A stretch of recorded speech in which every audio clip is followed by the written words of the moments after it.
السلام علیکم ورحمۃ اللہ وبرکاتہ۔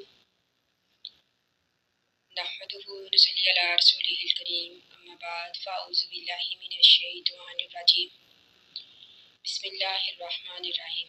ربی اشرح لی صدری ویسر لی امری واحلل عقدۃ من لسانی لیفقہوا قولی۔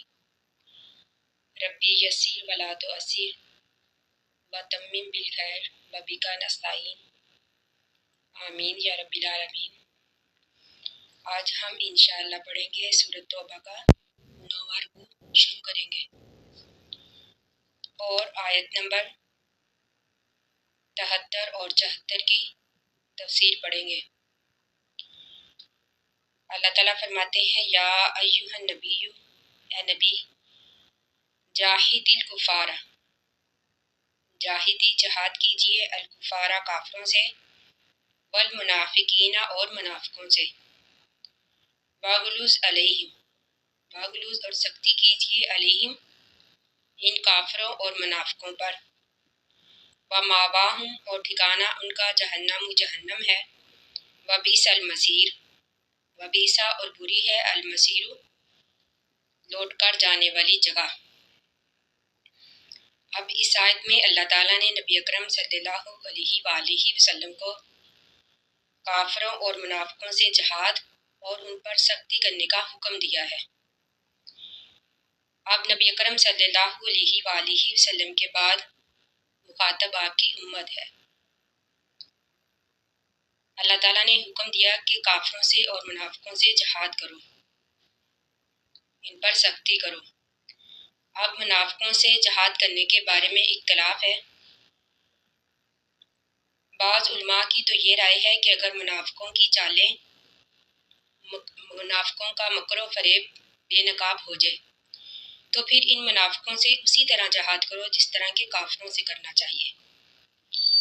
لیکن بعض علماء کی یہ رائے ہے کہ ان کو صرف واضح و نصیحت کرو، یعنی زبان سے واضح و نصیحت کرو۔ ہاں اگر کوئی وہ جرم کرے، یعنی کسی اخلاقی جرائم کا ارتکاب کرے تو پھر ان پر حدود نافذ کرو۔ اور تیسری رائے یہ ہے کہ جہاد کا تعلق کافروں سے ہے، واغلظ علیہم، اور سختی کا تعلق منافقوں سے ہے۔ تو اللہ تعالیٰ فرماتے ہیں کہ ایسے لوگوں کا ٹھکانہ جو ہے وہ جہنم ہے اور وہ بہت ہی بری جگہ ہے۔ یحلفون، وہ قسمیں کھائیں گے، باللہ، اللہ کے نام کی، یعنی منافق جو ہیں وہ قسمیں کھائیں گے اللہ کی نام کی، ما قالو، کہ نہیں انہوں نے ایسی بات کہی، ولقد، البتہ تحقیق، قالو، کہا انہوں نے، کلمۃ الکفری، کلمۃ کلمہ الکفری کفر کا، وکفروا، اور انہوں نے کفر کیا، بعد اسلامہم، بعد اپنے اسلام کے، یعنی ایسا کلمہ کفر کہہ کر انہوں نے کفر کا ارتکاب کیا۔ اب اس کی تفسیر میں علماء نے بہت سے واقعات نقل کیے ہیں۔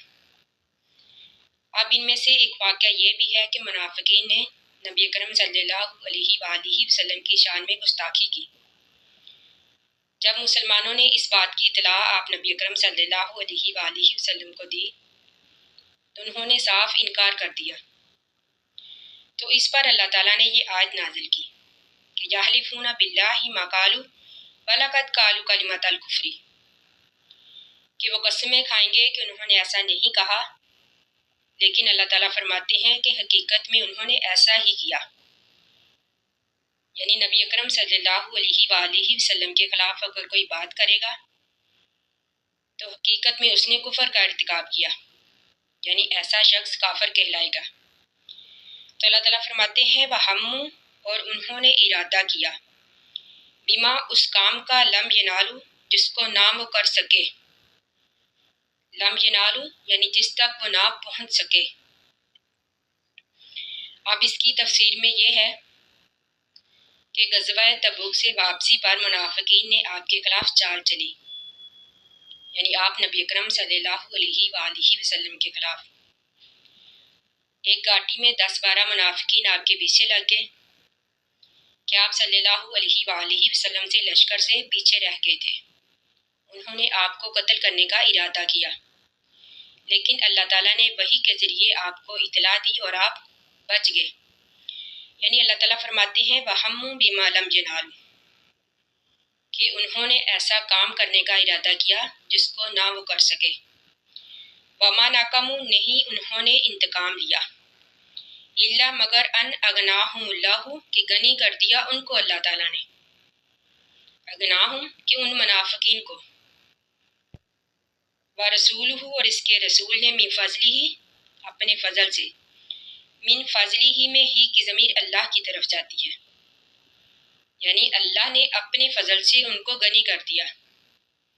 اور نبی اکرم صلی اللہ علیہ وآلہ وسلم کا ذکر اس لیے کیا کہ آپ کی وجہ سے اللہ نے ان کو غنی کیا۔ اب اس میں یہ ہے کہ ہجرت مدینہ کے بعد، مسلمانوں کی ہجرت کے بعد مدینہ کو اس سے خوب فائدہ حاصل ہوا، یعنی مدینہ جو تھا وہاں تجارت اور کاروبار کو فروغ ملا، اور اہل مدینہ کی معاشی حالت بھی بہتر ہوگی، جس سے مدینہ کے منافقین کو بھی فائدہ ہوا، یعنی تجارت اور کاروبار کا منافقین کو بھی فائدہ ہوا، انہوں نے بھی اس سے فائدہ حاصل کیا۔ تو اب اللہ تعالیٰ فرماتے ہیں وَمَا نَقَمُوا إِلَّا أَنْ أَغْنَاهُمُ اللَّهُ، کہ منافقین نے اس بات کا بدلہ لیا کہ اللہ تعالیٰ نے ان کو غنی کر دیا ہے، ان کو خوشحال کر دیا ہے، ان کو تو چاہیے تھا کہ اس بات پر اللہ تعالیٰ کا شکر ادا کرتے، لیکن انہوں نے اس بات پر بھی انتقام لینا شروع کر دیا۔ تو اللہ تعالیٰ فرماتے ہیں وَإِن يَتُوبُوا، اگر وہ توبہ کریں گے۔ اب پیچھے جو ہم نے پڑھا تھا کہ غنی کر دیا ان کو اللہ اور اللہ کے رسول نے، حقیقت میں غنی جو اللہ نے ہی کیا، یعنی یہ اللہ کی صفت ہے غنی کرنا، اور رسول اکرم صلی اللہ علیہ وآلہ وسلم کا ذکر اس لیے کیا کیونکہ آپ کی وجہ سے اللہ نے منافقین کو غنی کیا، یعنی سبب جو تھا وہ آپ کی ذات تھی، مسلمانوں کی ہجرت تھی، اس لیے جہاں پر نبی کا ذکر کیا۔ اللہ تعالیٰ فرماتے ہیں وَإِن يَتُوبُوا، اگر وہ توبہ کریں گے، یعنی منافقین، یکو تو ہوگا خیرن بہتر لاہم ان کے لیے، وَإِن يَتَوَلَّوْا، اگر وہ پھر جائیں گے، يُعَذِّبْهُمُ اللَّهُ، عذاب دے گا ان کو اللہ تعالیٰ، يُعَذِّبْهُمُ اللَّهُ یعنی ان منافقین کو عذاب دے گا اللہ تعالیٰ، عذابًا علیمًا دردناک عذاب، فی الدنیا والآخرہ، دنیا اور آخرت میں، یعنی دنیا میں بھی ان کو رسوائی ملے گی، دنیا میں بھی ان کو ذلت ملے گی، دنیا میں بھی وہ ناکام و نامراد ہی رہیں گے، اور آخرت میں ایسے لوگوں کا ٹھکانہ جو ہے وہ جہنم ہے۔ وَمَا لَهُمْ، اور نہیں ہوگا ان کے لیے، فی الارض زمین میں، من ولی، کوئی حمایتی، ولا نصیر، اور نہ ہی کوئی مددگار، یعنی نہ تو ان کا دنیا میں کوئی دوست ہوگا، دنیا میں نہ کوئی حمایتی ہوگا، اور نہ ہی آخرت میں ان کا کوئی مددگار ہوگا۔ اللہ تعالیٰ سے دعا ہے کہ ہم نے جو بھی پڑھا، اللہ تعالیٰ ہمیں اس کو سمجھنے اور اس پر عمل کرنے کی توفیق عطا فرمائے، آمین ثم آمین۔ آخر دعوانا ان الحمد للہ رب العالمین۔ السلام علیکم ورحمۃ اللہ وبرکاتہ۔